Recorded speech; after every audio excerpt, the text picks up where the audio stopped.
what's up mga ka-journey? So, for today's episode ay magluluto naman tayo ng pork loin in oven. Pat-dry muna natin.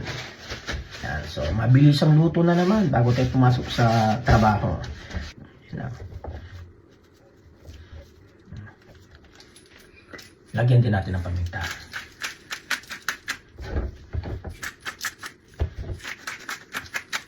Salt. Yan. So, mas masarap ito kung gagawin nyo 1 hour before para mas kapit yung lasa. Yun. So, kita nyo yan. Ganyan dapat ang itsura niyan. Ha? O, yung kabila naman. So, kahit ganyan lang. Then, i-blend naman natin ito. Okay.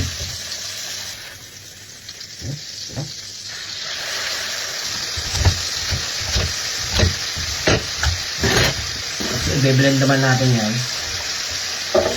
Ito, nakatapat na lang. I-blend Laurel.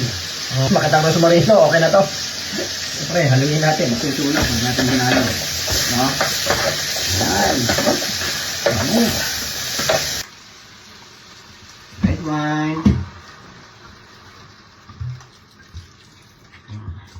Sarap niyan. Then, ilagay natin sa oven. Yan o.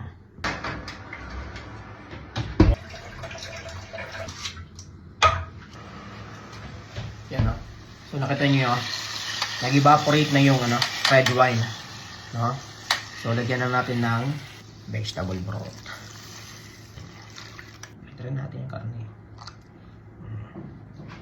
Pasok ulit natin.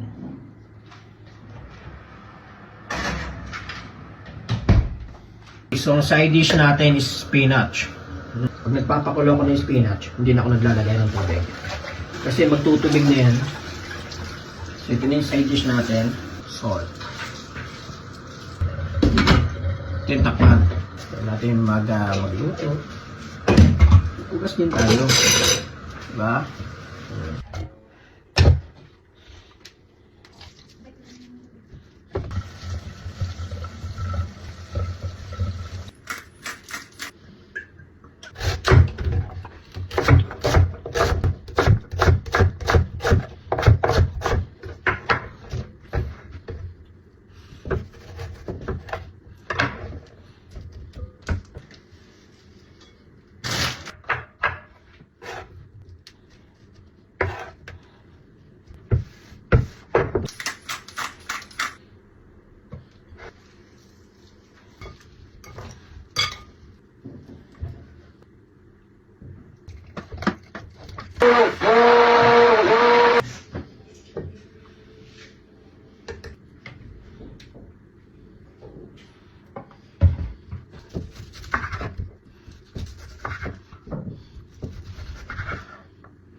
Alam mo, ano lang ako.